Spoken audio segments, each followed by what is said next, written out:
कहानी की शुरुआत में बताया जाता है कि चेस्टर्स मिल नाम का एक शहर पहले आम शहरों की तरह ही था, लेकिन फिर वहाँ कुछ ऐसी भयानक डरावनी घटनाएं घटने लगी जिससे पूरा का पूरा शहर नर्क से भी बदतर बन गया। लेकिन आखिर वहाँ ऐसी कौन सी खतरनाक घटनाएं होने लगी, चलिए जानते हैं। तो कहानी की शुरुआत होती है बार्बी नाम के एक लड़के को दिखाते हुए जो एक डेड बॉडी को जंगल में दफना रहा था। बार्बी वहाँ का लोकल निवासी नहीं था और बार्बी के माथे पर लगी चोट को देखकर लग रहा था कि मरने वाले बंदे के साथ उसकी काफी ज्यादा लड़ाई हुई होगी। उस आदमी को दफनाने के बाद बार्बी अपनी कार में शहर से बाहर निकलने लगता है, लेकिन तभी उसका सामना शेरिफ नाम के एक पुलिस ऑफिसर की कार से होता है। उसे देखकर वो थोड़ा डर जाता है, जिससे उसका ध्यान ड्राइविंग से हट जाता है, लेकिन किसी तरह वो पुलिस से बच निकलता है। पर तभी कुछ गायें सड़क के बीचों बीच खड़ी थी। उनको बचाने के लिए बार्बी अपनी कार को एकदम से मोड़ देता है, जिससे वो गायों से भरे खेत में पहुंच जाता है। इससे उसे थोड़ी चोट लग गई थी। कुछ सेकंड्स बाद वहाँ पर जमीन अर्थक्वेक की वजह से जोर जोर से हिलने लगती है कि अचानक आसमान से एक चीज बार्बी के सामने आकर नीचे गिरती है और सब कुछ शांत हो जाता है। बार्बी देखता है कि एक गाय आसमान से गिरने वाली उस चीज से 2 टुकड़ों में कट चुकी थी। वो डरा हुआ उस चीज को छूने लगता है तो उसे पता चलता है कि वो एक इनविजिबल वॉल है जो इतनी शार्प थी कि इसकी वजह से कई घर भी 2 हिस्सों में कट गए थे। तभी वहाँ जॉय नाम का एक लड़का आकर उससे पूछता है कि तुम ठीक हो या नहीं।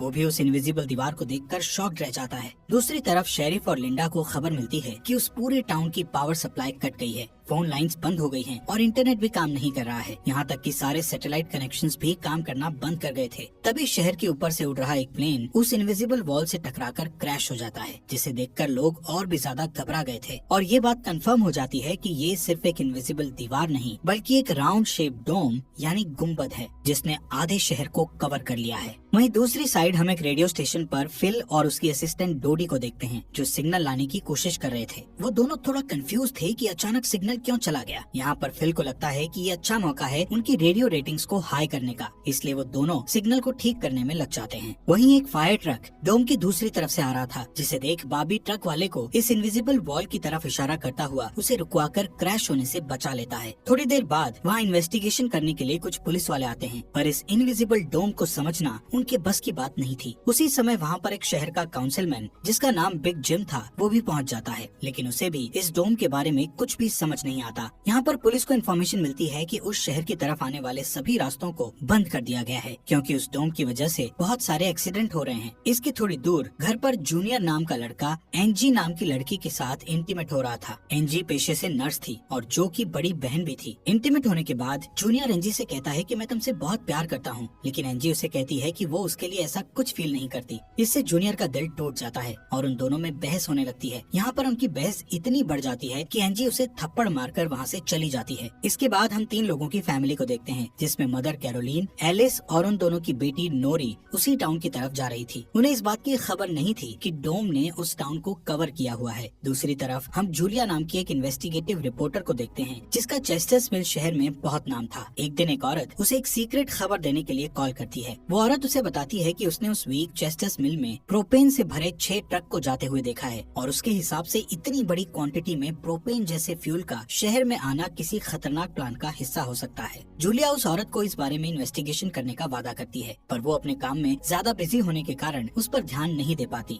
वहीं बिग जिम रेडियो स्टेशन जाकर इमरजेंसी की अनाउंसमेंट करता है। कैरोलीन जो एलिस और नॉरी के साथ शहर में आ रही थी ये अनाउंसमेंट सुन लेती है, पर उन्हें लगता है कि ये किसी तरह का एडवर्टीजमेंट है, इसलिए वो इस अनाउंसमेंट पर ध्यान नहीं देती और उनकी कार डोम से टकराते टकराते बचती है क्योंकि उससे पहले दूसरी तरफ से आ रहा एक ट्रक डोम से टकराकर क्रैश हो जाता है, जिसे देखकर वो तुरंत अपनी कार की ब्रेक लगा देती है। इतने बड़े इंसिडेंट को देखकर नॉरी के दौरे पड़ने लगते हैं, जिससे वो बेहोश हो जाती है, लेकिन बेहोश होने से पहले वो किसी पिंक स्टार के बारे में कहती है। अब यहाँ से नॉरी को जल्दी से हॉस्पिटल में ले जाया जाता है, जो कि टाउन में होने वाली घटनाओं से घायल हुए लोगों से भरा पड़ा था। वहीं जूलिया और बार्बी घायल हुए लोगों को हॉस्पिटल ला रहे थे। इसी हॉस्पिटल में जूलिया का हस्बैंड भी डॉक्टर था। वो उससे मिलने जाती है, लेकिन उस वक्त उसका हस्बैंड हॉस्पिटल में नहीं था। हॉस्पिटल में जूलिया को पता चलता है कि उसका हस्बैंड संडे को कभी काम नहीं करता था, पर वो जूलिया को हमेशा झूठ बोलता आ रहा था। हॉस्पिटल के बाहर हम बार्बी और एंजी को मिलते हुए देखते हैं।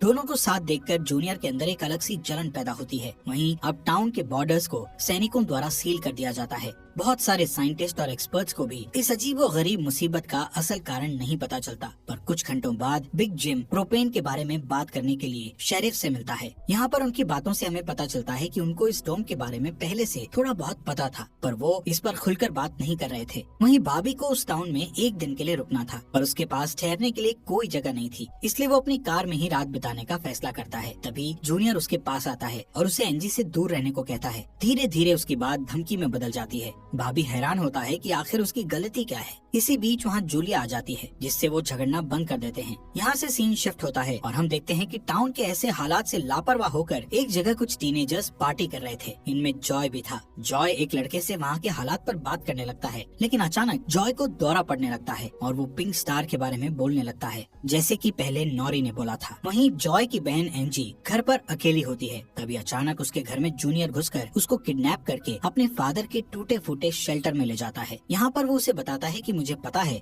शहर को कवर किए इस डोम के बारे में। यहाँ पर एंजी को उससे ये भी पता चलता है कि बिग जिम ही जूनियर का फादर है। जूनियर एंजी को ये भी बताता है कि उसके फादर अपनी फैमिली की सुरक्षा को लेकर हमेशा चिंतित रहते थे, इसलिए उन्होंने फैमिली के लिए ये शेल्टर बनाया था। वहीं दूसरी साइड जूलिया बॉबी को अपने घर में ठहरने के लिए लाती है। तभी अचानक बॉबी की नजर उसके हस्बैंड की फोटो पर पड़ती है और उसे रियलाइज होता है कि ये वही आदमी है जिसे उसने सुबह मारा था। दूसरी तरफ लिंडा और शेरिफ सभी व्हीकल्स पर नजर रख रहे थे ताकि कोई भी गलती से इस डोम से न टकरा जाए। तभी अचानक शेरिफ को अटैक आ जाता है और वो वहीं पर मर जाता है। अब यहाँ से हमें सुबह की घटना फ्लैशबैक में दिखाई जाती है, जहाँ बॉबी टाउन में जूलिया के हस्बैंड जो डॉक्टर थे उनसे मिलने आया था। वो उनसे कुछ पेमेंट की बात करता है, पर डॉक्टर उसे पेमेंट देने से इनकार कर देता है, जिस वजह से उन दोनों में झगड़ा हो जाता है और एक्सीडेंटली बॉबी उसे गोली मार देता है। बॉबी जानता था कि भले ही उसने उसे गलती से मारा है, पर उसे इसकी सजा मिलेगी और इससे बचने के लिए उसने उसकी बॉडी को जंगल में दफना दिया। वहीं प्रेजेंट में सुबह उठकर बारबी देखता है कि उसके गले की चेन गायब है, तो वो जूलिया से इसके बारे में पूछता है। जूलिया उससे कहती है कि वो उसकी चेन को ढूंढकर उसे दे देगी, पर तभी बॉबी को याद आता है कि वो चेन उस केबिन में ही गिर गया था जहां उसने उसके पति को मारा था। उधर जॉय अपने फ्रेंड बेन के साथ था, जिसने पिछली रात सीजर के वक्त उसकी मदद की थी। बेन जॉय से पिंक स्टार के बारे में पूछता है, जो उसने रात को दौरा पड़ते वक्त कहा था, लेकिन जॉय को उसके बारे में कुछ भी याद नहीं आ रहा था।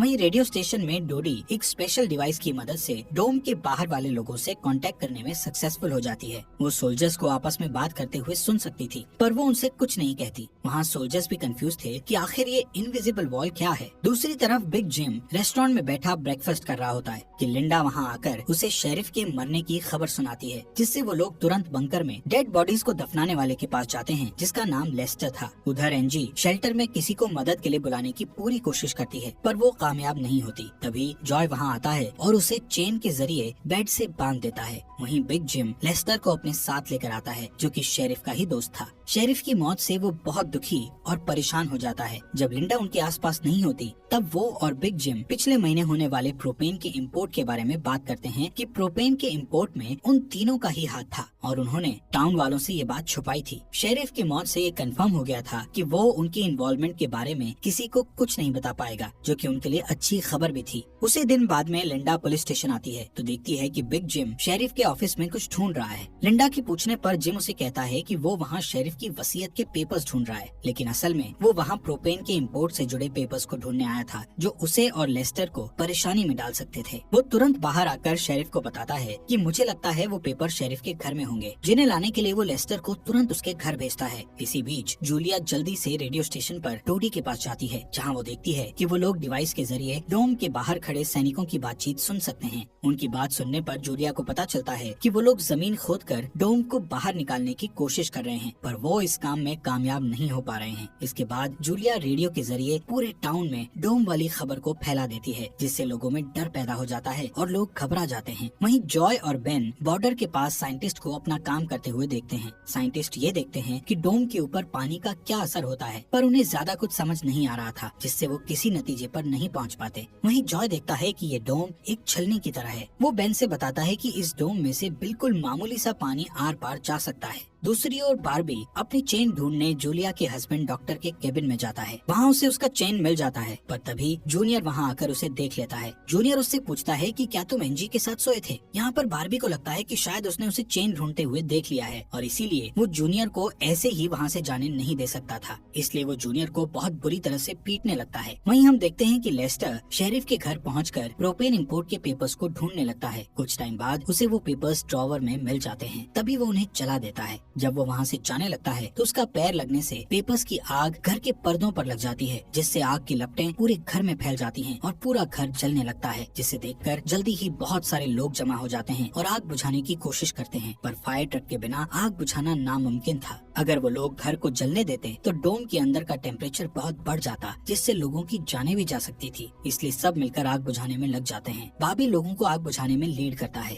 तभी लिंडा को घर के अंदर से लेस्टर की चीखने की आवाजें सुनाई देती है। वो अंदर जाकर उसे घसीटकर बाहर निकाल लाती है और इलाज के लिए डॉक्टर के पास भेज देती है। यहाँ पर लोगों को आग बुझाने में 1 घंटे के बाद भी कामयाबी नहीं मिलती, उल्टा आग और भड़क जाती है। आखिर में जिम लोडर लेकर आता है और घर को गिरा देता है। तब कहीं जाकर आग शांत होती है। इसके बाद सारे थके हुए लोग इकट्ठा होते हैं। उनमें से पॉल नाम का एक पुलिस वाला फ्रस्ट्रेट होकर कहता है कि हम सभी लोग इस डोम से कभी भी बाहर नहीं निकल पाएंगे, क्योंकि ये डोम आग से जो धुआं निकला है उसे बाहर नहीं निकलने दे रहा। वो कहता है कि हम सभी इस डोम के अंदर ही मरने वाले हैं। इतना कहता हुआ वो हवा में गोली चला देता है, जो कि डोम से टकराकर एक दूसरे पुलिस वाले को लग जाती है और वो तुरंत मर जाता है। यहाँ पर पॉल को अरेस्ट कर लिया जाता है। अंधेरा होने पर जॉय और उसके दोस्त स्केटिंग के लिए जाते हैं। तभी वहाँ पर नोरी जॉय के पास आकर उसे कहती है कि उसे अपना फोन चार्ज करना है। जॉय उसे अपने घर ले जाता है, क्योंकि उसके घर में जनरेटर था, जो कि उस टाउन के गिने चुने घरों में ही था। उधर लिंडा पॉल को जेल लेकर आती है। वहाँ कुछ लोग पुलिस स्टेशन के बाहर प्रोटेस्ट कर रहे थे। असल में वो लोग पुलिस के घटिया सिस्टम का विरोध कर रहे थे। जिम उन सबको ये कहकर शांत करता है कि जरूरत पड़ने पर उन सबकी मदद की जाएगी। लॉकअप में बंद होने के बाद पॉल को हार्ट अटैक आ जाता है, जिससे लिंडा उसकी मदद के लिए दौड़कर अंदर जाती है, लेकिन तभी उसे पता चलता है कि पॉल सिर्फ अटैक आने की एक्टिंग कर रहा था।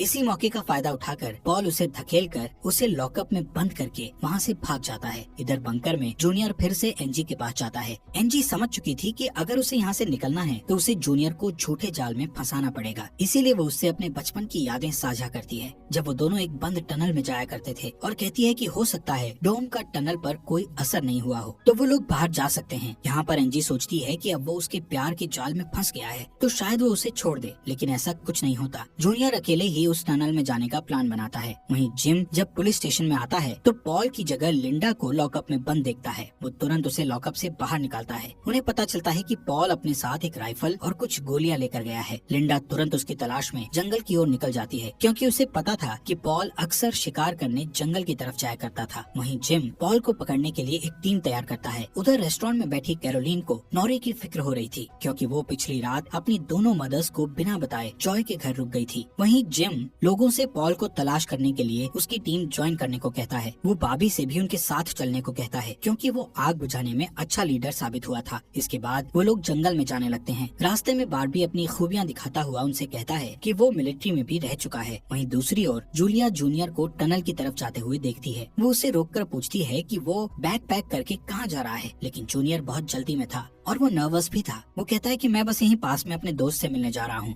इससे जूलिया का शक उस पर और भी बढ़ जाता है और वो उसका पीछा करती हुई टनल तक पहुँच जाती है। उधर जॉय के घर पर जॉय और नॉरी साथ में नाश्ता कर रहे थे। जॉय पहले कभी किसी लड़की के साथ अकेला नहीं रहा था, इसलिए थोड़ा नर्वस फील कर रहा था, जबकि नॉरी कॉन्फिडेंट थी और बातचीत में भी हाजिर जवाब थी। तभी बेन और 2 लड़कियों को अपने साथ लेकर उसके घर आ जाता है, जिन्हें फोन चार्ज करना था। उन्हें इम्प्रेस करने के लिए बेन को जनरेटर यूज करना था, जिसके लिए जॉय बेन को थोड़ी बेदिली से इजाजत दे देता है, क्योंकि उस टाउन में जनरेटर एक बहुत काम की चीज थी और इस तरह उसका मिसयूज करना उसे सही नहीं लग रहा था। उधर जंगल में हम देखते हैं कि सर्च टीम पॉल को ढूंढ लेती है, पर उसी टाइम पॉल एक लड़के की टांग में गोली मार देता है। दूसरा लड़का भी उसे संभालने के लिए वहीं रुक जाता है, जबकि जिम और बार्बी पॉल के पीछे भागते हैं। दूसरी तरफ जूनियर टनल के आखिरी सिरे पर पहुंच जाता है, जहां पहुंचकर उसे पता चलता है कि डोम ने टनल को भी कवर किया हुआ है। वो दीवार के बिल्कुल करीब पहुंच जाते हैं, जिससे उसकी टॉर्च टॉर्च जलने लगती है। तभी जूलिया वहाँ आकर उसे वार्न करती है। जूलिया को देखकर जूनियर को बहुत गुस्सा आता है क्योंकि वो उसका पीछा कर रही थी। इस बात से जूनियर पागलों की तरह उस इनविजिबल वॉल को मुक्के मारने लगता है, जिससे जूलिया उसे रोकती है। फिर दोनों बैठकर बात करने लगते हैं। जूलिया उसे बताती है कि अपने पास्ट में की गई एक गलती की वजह से वो जर्नलिस्ट की इस बेकार सी जॉब में फंस गई है। उधर जॉय का घर लोगों से भर जाता है जो अपनी अपनी जरूरत के लिए उसके जनरेटर को यूज करने के लिए आए थे। एक बदमाश लड़का लोगों से जनरेटर यूज करने के बदले में पैसे वसूलने की कोशिश करता है, जो कि उसका था ही नहीं, लेकिन उसके खिलाफ बोलने की किसी में हिम्मत नहीं थी। ये देखकर नॉरी सब कुछ हैंडल करने के लिए आगे बढ़ती है, पर मामला और भी ज्यादा गर्म हो जाता है। लेकिन इससे पहले कि कुछ गलत होता तभी लाइट ही चली जाती है। नॉरी इस बात से बहुत खुश होती है कि जॉय ने उस बहस में उसका साथ दिया। वहीं जंगल में बॉबी और जिम पॉल तक पहुंच जाते हैं, पर पॉल ने अपनी राइफल निकाल रखी थी, जिससे वो जिम को मारने ही वाला था कि तभी पीछे से लिंडा आकर उसे शूट कर देती है। दूसरी साइड कैरोलीन जॉय के घर जाकर अपनी बेटी नोरी से मिलती है। वो नोरी से कहती है कि उसे थोड़ा जिम्मेदार बनना चाहिए। उसकी डांट सुनकर जॉय और नोरी